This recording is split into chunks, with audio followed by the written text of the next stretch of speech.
Jake and Tommy had chosen SafeMart as an easy target. Night shift, minimal staff, one elderly security guard. They had said, "We'll wrap this up in 5 minutes." When they entered, the old man was there, Joe. Calm, quiet, harmless looking. But the moment Jake pulled his gun, what he saw in Joe's eyes would change his life forever. Welcome to Silent Heroes. Before we begin this powerful tale of silence, skill, and forgotten legacy, tell me in the comments which city you're watching from today. And if you believe stories like this deserve to be heard, hit that subscribe button and help us keep these voices alive. SafeMart, located in one of Phoenix, Arizona's outer neighborhoods, was an ordinary 24-hour supermarket. The night shift had minimal staff, one cashier, one stock clerk, and one security guard. Store owner Larry kept costs low by running with minimum personnel. "Who comes shopping at night anyway?" he'd always say.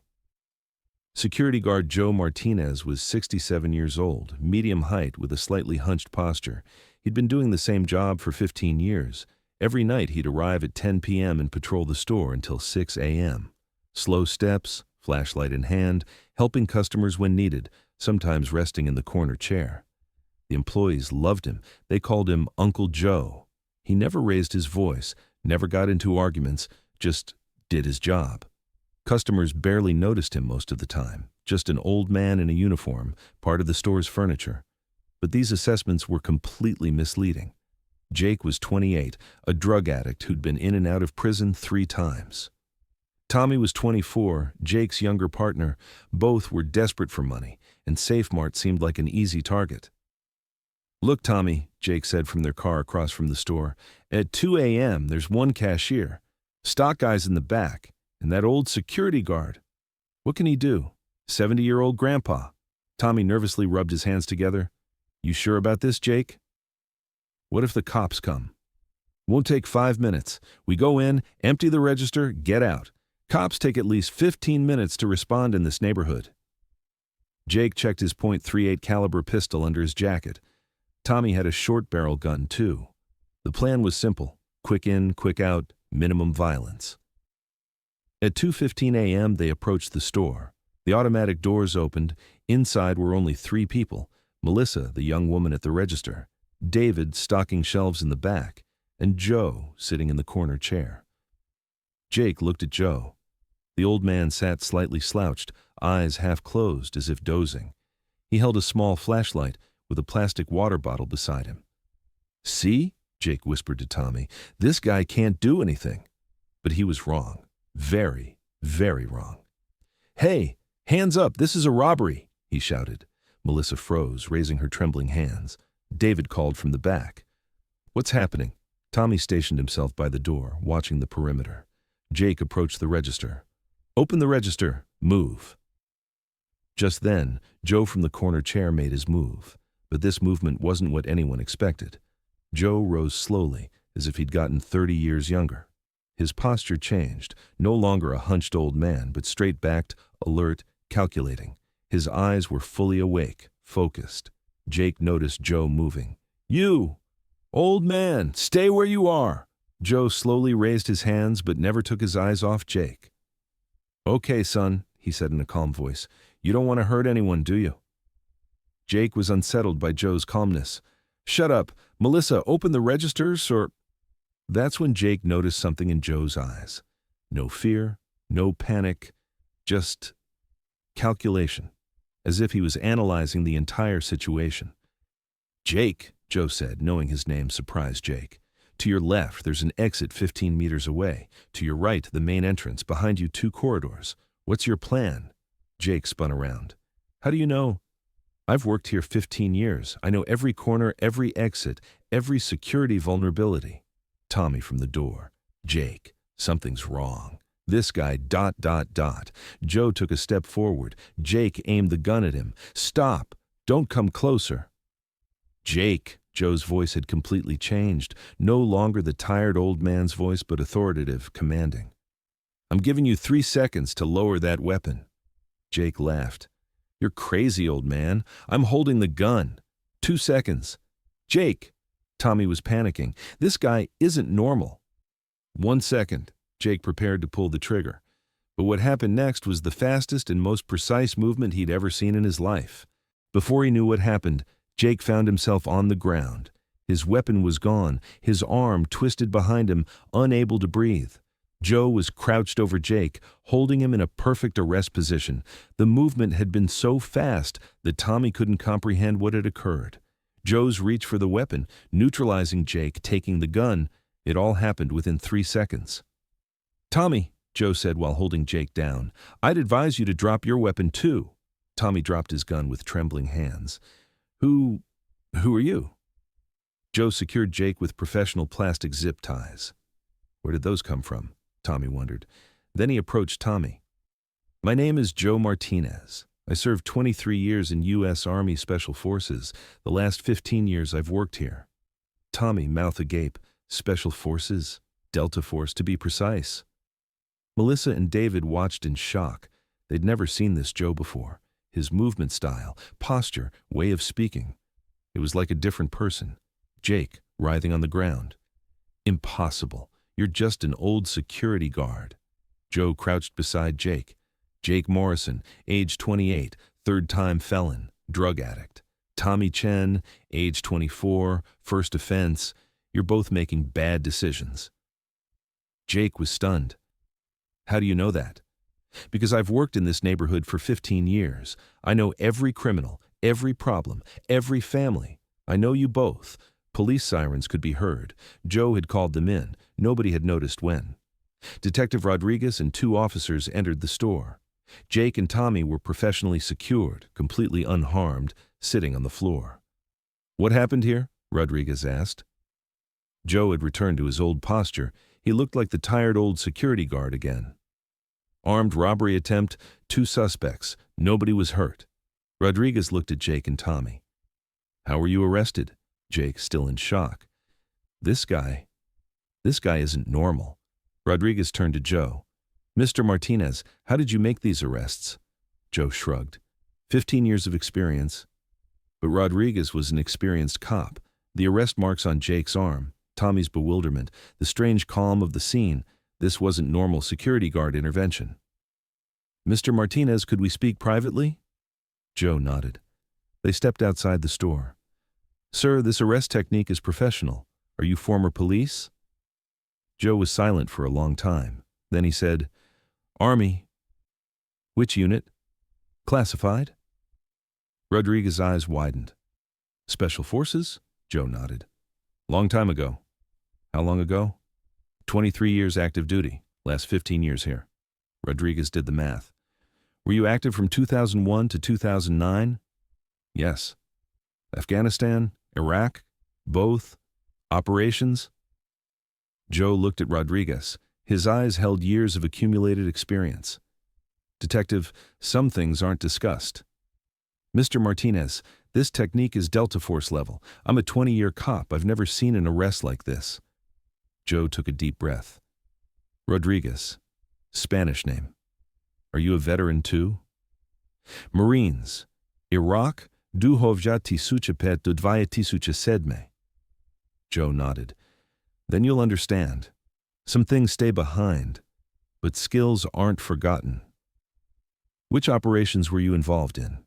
Joe was silent for a very long time. Then he said, "Abbottabad." Rodriguez froze. "Abbottabad? The Abbottabad in Pakistan?" Joe nodded silently.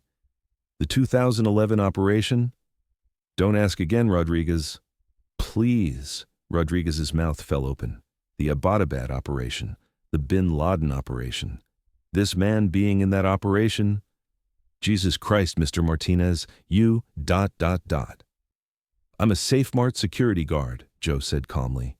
"Nothing else." While writing his report, Rodriguez had researched Joe. Military records were mostly classified, but there were fragments. Staff Sergeant Joseph Martinez, 1st Special Forces Operational Detachment Delta, 2001 to 2009, Distinguished Service Cross, Bronze Star, Purple Heart II, Combat Infantry Badge. And most importantly, Operation Neptune Spear, personnel classification top secret. Operation Neptune Spear, the code name for the Bin Laden operation. Rodriguez understood who Joe was. This man had served in one of the most important operations in American history. And now, he was working night shift as a supermarket security guard. Word had spread at SafeMart, too. The arrest of Jake and Tommy was being discussed among employees. "How did Joe do that?" Melissa asked. David said, "It was like he was a different person. That speed, that technique. It wasn't normal." Store owner Larry called Joe to his office. "Joe, tell me what happened last night." Joe explained simply, "Two people tried to rob the store. I intervened. Police came and took them away. But employees say you were different." Joe shrugged. "I've worked here 15 years, Larry. Protecting the store is my job." Larry didn't ask more questions, but the way he looked at Joe had changed. Detective Rodriguez had told his veteran friends. They shared it within their networks. News that Delta Force veteran works at SafeMart was spreading through the veteran community. A week later, unexpected visitors began coming to the store. The first was Colonel James Patterson, retired in his 60s, serious bearing. When he saw Joe, he stopped. "Staff Sergeant Martinez," Joe looked up. "Colonel Patterson, may I recognize you?" Joe looked for a long time. Then he said, "Bagram, 2008? Patterson smiled. "Exactly. You were the man who saved our base." Customers in the store stopped to watch, two soldiers, recognizing each other, speaking with respect. "Joe, what are you doing here?" "Working, sir." "Why here?" "You were a Medal of Honor candidate." Joe nodded. "The past stays in the past, Colonel." Patterson understood. Many veterans struggled to adapt to civilian life after service, but Joe working here must be his choice. "If you need anything?" "Thank you, sir, but I'm happy here." Master Sergeant Tony Williams, Joe's former teammate. "Joe, finally found you." Sergeant First Class Maria Santos. "Joe, we've all been looking for you." Captain David Thompson. "Joe, you disappeared after the operation." Each visitor brought a piece of Joe's past, and each time, the store employees got to know Joe better. Melissa asked, "Joe, were you really in the Bin Laden operation?" Joe replied, "Melissa, the past stays in the past." "I work here now," David said. "But why do you work here? Isn't this job too small for you?" Joe looked at David. "David, service is valuable wherever it's performed.